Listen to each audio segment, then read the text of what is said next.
you to tell me for some of the sections, let's say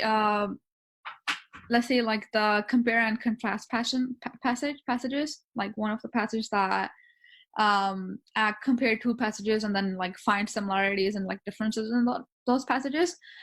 My confusion is that for that one passage, if I try reading speed reading, that technique does not work for me. But for the rest of the passages, technique works. What do you think I should do for that? And do you think that I know that I basically just go through it in like less than 2 minutes? Do you also believe that, and how much, I want to know that, like how much retention, like in terms of information, and what should be at the back of my mind by the time I'm done reading, and how should I approach the passage basically. And reading comp is basically my weakest section. I'm taking the January 13 exam, and I also would like to know that how do you think my study plan should be like? Should I do like 4 reading comp?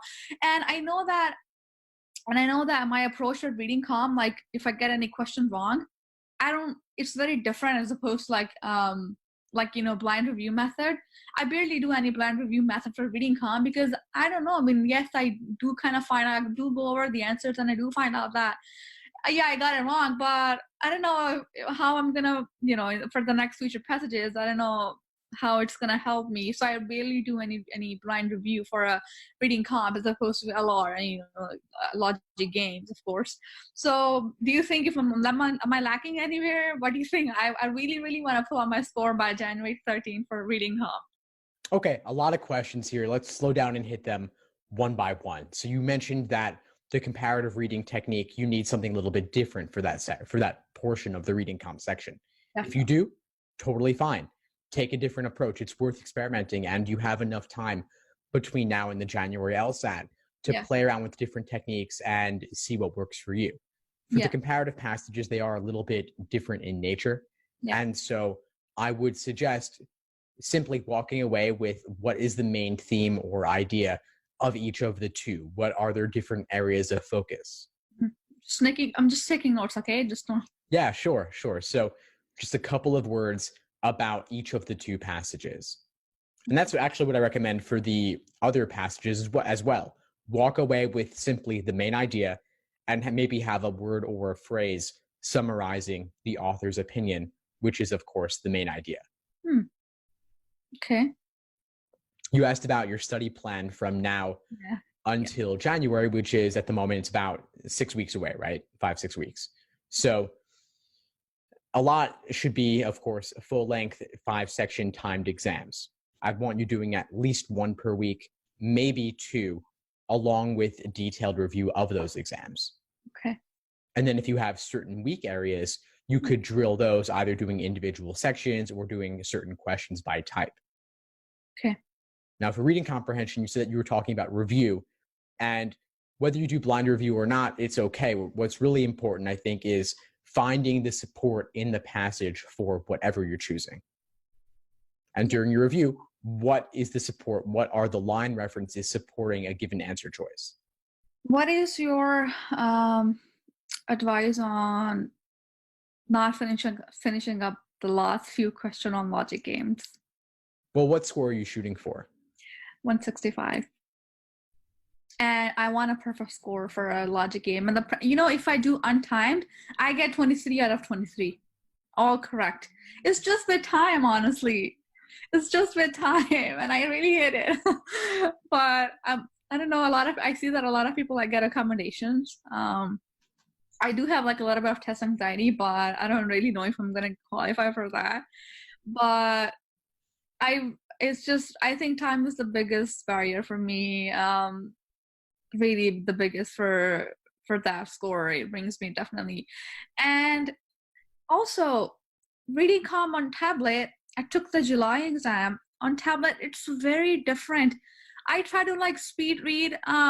There's a lot of scrolling. You have to go up and down, and then you have to look at the questions, and then you have to find the answer in the passage. So it's just a lot of up and down, honestly. You can't really keep on a hard copy, where that you found that information.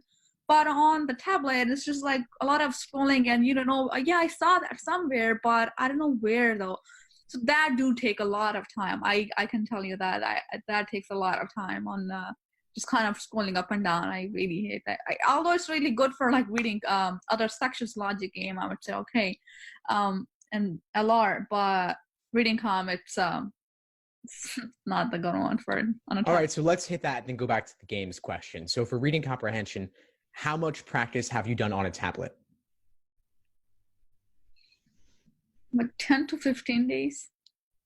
Good. All right, well, keep that up. I mean, I know it can be frustrating. I know it's difficult to have to scroll up and down, but it is what it is. You just have to make the best of it. And so get more practice under your belt so that it's not that big a deal. I wish I had a simpler solution for you than that, but Yeah. the digital LSAT is what it is. We have to make the best of it.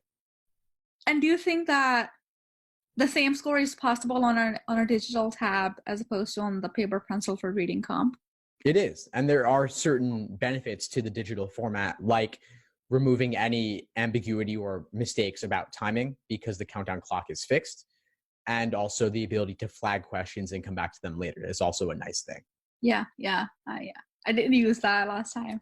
Good. Yeah. So just practice more with that. And as for the question of games, if you want 165 plus and you want perfect on games, then of course you do have to attempt every single question on games. Games really is more perfectible than the other sections. And as you saw, when you remove the timing, you can get there. And so two options are to either apply for accommodations as soon as possible if you think you might qualify for them, because the extra time could make a difference for you.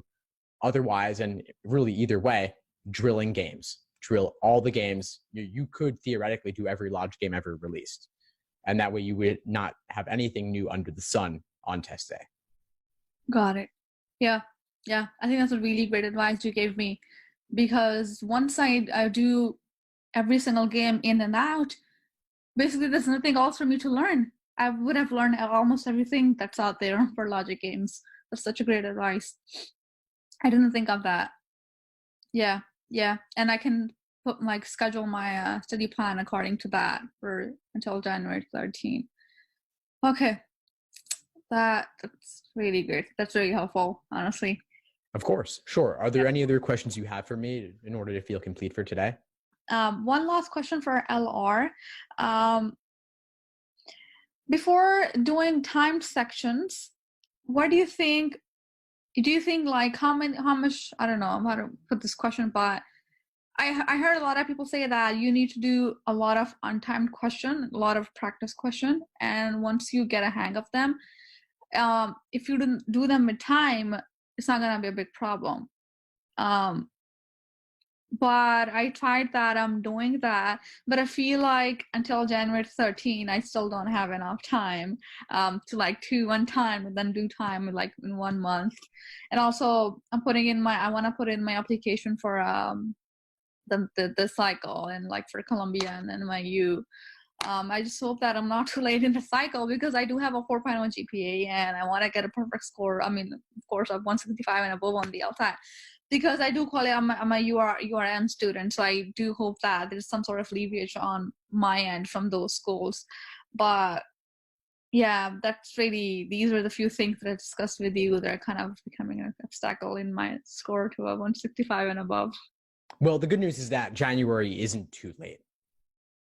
So I'll leave you with that ultimately, that you could take the January LSAT, apply immediately afterwards, and that would still be okay for this cycle. Yeah. I'm gonna send in my applications by the end of, in the middle of December, once I'm done with my finals, and then I'll like tell the schools that like hold on to my application once I get my score back from the LSAT. That's about it. But I do want to send in my application like by the end of December or so. But a lot of people do tell me that you're really late for the tier 14 law schools. So that's kind of makes me nervous sometimes, but I'm like, all right, I'll try it this cycle. Nothing works out. The max, if I have to take a year off, I'll take it, honestly. Although I don't want to take a year off. That's why I'm studying so hard, even like during my finals and like my semester is going on. But let's see how things work out. I'm gonna, give in my best. Awesome. Will, just give it your all over the next month and a half, and at least you'll know that you've gotten your fullest potential on this. Yeah. Yeah. And I'm definitely going to try your approach and the techniques you told me. I think really, I think the logic games one's really going to help. And of course, I'm in the reading comp. I'm going to try that and I'll get back to you with that. I'm in like 15 or 20 days. Once I get used to it, I'll do that definitely. Thank you so much for all your time.